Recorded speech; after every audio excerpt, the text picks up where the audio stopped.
اب یہ یہاں یہ ناچیز یہ بھی خسارے کی بات ہو رہی ہے. سب انسان خسارے میں ہیں. خسارے سے بچنے کا واحد طریقہ ہے کہ علم باللہ چاہیے، یعنی اللہ کیا چاہتا ہے.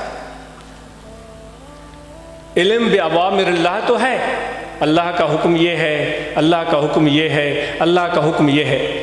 علم باللہ، خدا کی مشیت کیا ہے، اس کی پسند کیا ہے، یہ چیز جب تک نہیں ملتی خسارے سے بچا ممکن نہیں.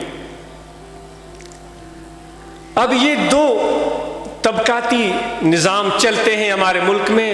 بدقسمتی سے یہ فرق بڑھ رہا ہے. امیر امیر تر ہوتے جا رہے ہیں، غریب غریب تر ہوتے جا رہے ہیں. یہ میری تو یہ مجال نہیں ہے کہ اس پر بات کر سکے. میں تو خود گناہگار ہوں، پیٹ کا پجاری ہوں، مجھے شرم ساری ہے. یہاں صاحب عقل لوگ بات کریں، لیکن کچھ تو کرنا پڑے گا کہ اس فرق کو کم کیا جا سکے. امیر کیا جواب دیں گے خدا کے سامنے کہ میں 7 قسم کے طعام کھاتے تھے، بڑے بنگلوں میں رہتے تھے، بڑی گاڑیوں میں پھرتے تھے، اور میرے قریب پڑوس میں ایک شخص بھوکا سوتا تھا. کیا جواب دیں گے؟ اس کی بچی شادی کے قابل تھی، اس کی شادی نہیں ہو رہی تھی. کیا جواب دیں گے پیر خدا کی بارگاہ میں کہ ہم نے اتنے بڑے عمامے باندھ کر، اتنے بڑے جبے پہن کر اپنی طاقتیں دکھائی، لیکن یہ بھی کیا. سوچنا پڑے گا. ان غریبوں کو بھی، ان امیروں کو بھی، کہ آخر اس فرق کو کیسے کم کیا جا سکتا ہے. اس طرح تو پھر یہ نظام مشکلات کا شکار ہو سکتا ہے، تکلیف کا شکار ہو سکتا ہے. اس سے پہلے تم قیامت سے ڈرتے ہو کہ روز قیامت آئے گی اور پھر ہمارا حساب ہوگا. اللہ یہ میرے پروردگار ہمارے عیبوں کو ڈھانپ کر رکھیے گا اور ہمیں شرم دے دیجیے گا. میں ان صاحب ثروت لوگوں سے، صاحب اقتدار لوگوں سے، جن کی غلام گردشوں میں بڑی بڑی دوڑیں لگتی ہیں، پاور تقسیم ہوتے ہیں، فضول مباحثے ہوتے ہیں، فضول خرچیاں ہوتی ہیں، اور کوئی غریب مسکین لوگوں کے لیے نہیں سوچتا.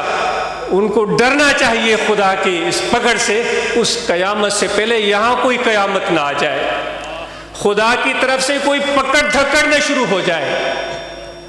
سوچنا چاہیے. لیکن ہم عملی طور پر کیا کر سکتے ہیں، ہمیں سوچنا پڑے گا.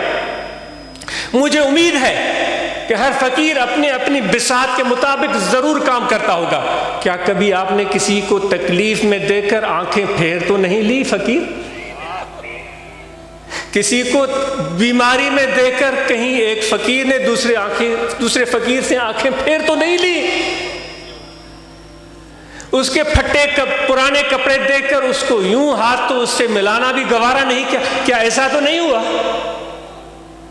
اس کا بچہ ذہین اور فہیم تھا، پڑھنے سے محروم رہا، فقیر پڑوس میں تھا، پیر بھائی پڑوس میں تھا، اس کی مدد نہیں کی. ایسا جرم تو نہیں کیا آپ نے یا میں نے. مجھے یقین ہے کہ میرے پیر کے غلام اس طریقے عالیہ سے وابستہ ہم سب اس طرح کی بزدلی نہیں دکھائیں گے، اپنے بھائی کا ہاتھ تھامیں گے.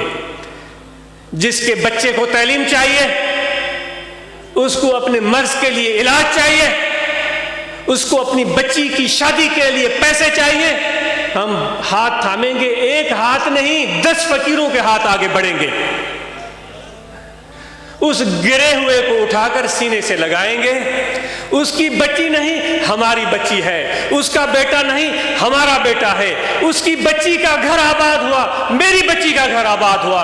اس کا بچہ پڑھ چکا، یہ میرا بچہ پڑھ چکا. یہ فقیروں کی زندگی کا منشور ہے. آج کے بعد کبھی بھی شرمندگی نہ اٹھانا پڑے ہمیں، اور لوگ یہ نہ کہیں دیکھو یہ محمدی، یہ صدیقی، یہ نقشبندی، یہ غفاری بخشی، ان کے اولادیں ان پڑھ ہیں،